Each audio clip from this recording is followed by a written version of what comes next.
आखिरी एग्जाम है, कुछ स्ट्रैटेजीज बता रहा हूं, उनको जरूर फॉलो कर लेना आज के एग्जाम के अंदर। लेकिन उससे पहले वीडियो को लाइक कर देना। वीडियो को लाइक टारगेट तुम लोगों ने बढ़ा दिया, 1500 लाइक्स का टारगेट है मिनिमम। और अब सुन लो मेरी कुछ बातें। सबसे पहला सवाल, सर हम लोग पहले एफएम करें या एसएम करें? तो मेरी बात को सुनो भाइयों, बहुत ध्यान से सुनो। देखो एफएम और एसएम पहले क्या करना है, इसके ना कुछ हम परम्यूटेशन कॉम्बिनेशन जल्दी से बना लेते हैं। आपका एफएम स्ट्रांग है और एसएम वीक है, एफएम पहले कर लो भाई।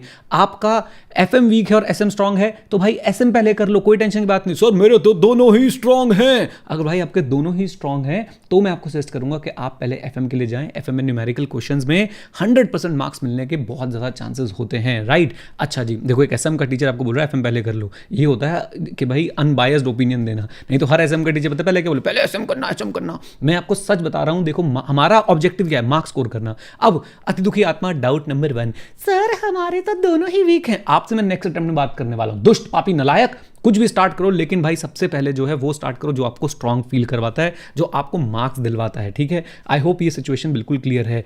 एमसीक्यूज पहले मत करने बैठ जाना, एमसीक्यूज बीच में करना हमेशा। क्यों मैं बोलता हूं ऐसा, क्योंकि भाई एमसीक्यू पहले करने बैठ जाते तो आपके अंदर ना आइंस्टाइन की आत्मा आ जाती है। आप सोचते हो मेरे पास दुनिया में सारा टाइम है एमसीक्यू को सॉल्व करने के लिए, वो एमसीक्यू हो रहा होगा भाई सब 10 सेकंड के अंदर, लेकिन तुम उसमें 1 मिनट लगा दोगे। और ये 50 सेकंड की कीमत तुम क्या जानो रमेश बाबू, ये 50 सेकंड जो है वो आपको बनाता है 39 to 40, 59 to 60 एंड 149 to 150। चलिए तो प्लीज टाइम वेस्ट बिल्कुल मत करिएगा। और कुछ बातें आप लोगों ने लिखी है, शुरू से आप चाहे एफएम उठाएं चाहे एसएम उठाएं, शुरू से स्पीड मेंटेन रखिएगा, हल्का सा प्रेशर अपने ऊपर बना के रखिएगा। मैं ये नहीं कह रहा हूं कि पैनिक करना है, लेकिन हल्का सा प्रेशर बना के रखिएगा कि टाइमली जो है वो आपको कंप्लीट करना है। पहली बार ये कॉम्बिनेशन आ रहा है एफएम और एसएम का, तो एफएम मुझे लगता है थोड़ा सा लेंथी साइड पे आएगा, एसएम जो है वो डायरेक्ट टू द पॉइंट जो है वो आपसे क्वेश्चन पूछे जाने चाहिए, ठीक है जी।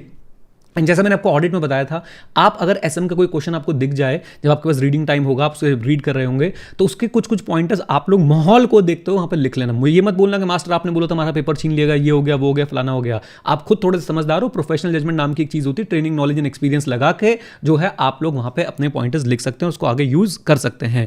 100% पेपर करके आना।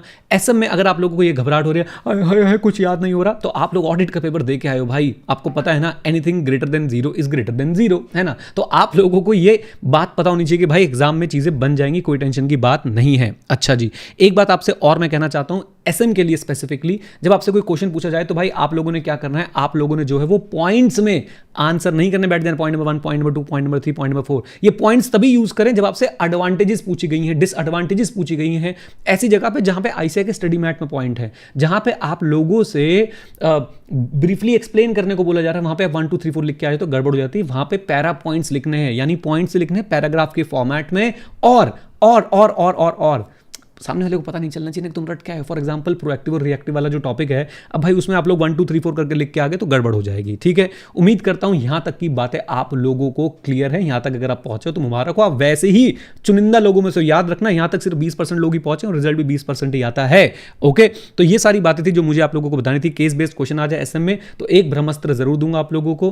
केस के जो एंटिटीज हैं, केस के जो कैरेक्टर्स हैं, उनका नाम आपके आंसर में जरूर आना चाहिए। हैंड राइटिंग ज्यादा मैटर नहीं करती, अंग्रेजी ज्यादा मैटर नहीं करती, आपका एक्सप्रेशन जो है वो जितना क्लियर आप कर सकते हो उतना क्लियर करके आओ। इवन एक आधी स्पेलिंग मिस्टेक भी हो जाती है तो टेंशन मत लेना कि उसको काट के ठीक करने बैठ जाओ, ठीक है। वैसे बातें मुझे बतानी नहीं चाहिए, बट फिर भी आप लोगों के साथ में कर रहा हूं, ठीक है। इसके बाद क्या होगा, फाइनल में मिलेंगे। सी यू इन सीए फाइनल्स। और क्या आप लोगों के लिए एक पार्टी रख दी जाए एग्जाम के बाद? बिल्कुल रख रहे हैं आप लोगों के लिए एक बढ़िया पार्टी, जिसमें आप लोगों के लिए एसी ट्रांसपोर्टेशन भी हम लोग अरेंज करने वाले हैं, एयर कंडीशन ट्रांसपोर्टेशन। तो वो पार्टी वार्टी की डिटेल मैं आपको दे दूंगा। अभी के लिए जाओ, फोड़ के आओ भाई साहब, बढ़िया से पेपर करना, 100 मार्क्स का अटेम्प्ट करना। आपको हो सकता है कोई जेनरिक क्वेश्चन दिखे ऐसे में, जैसे आईपीएल से रिलेटेड कोई क्वेश्चन दे दे, या फिर अभी कोई बहुत बड़ा इवेंट हुआ उससे रिलेटेड कोई क्वेश्चन दे दे, उसमें आप लोग अपना जेनरिक आंसर लिख के आना।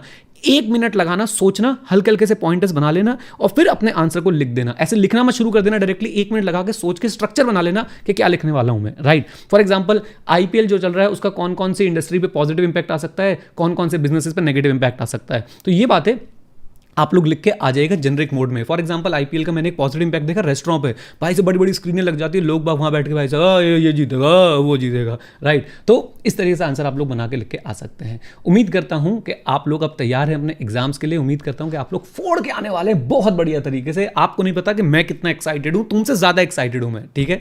अब कॉमेंट बॉक्स में लिख दो see you in CA finals and उसके बाद करेंगे हम लोग पार्टी। चलो okay, bye bye, take care, God bless you once again. जाओ जीत के आओ।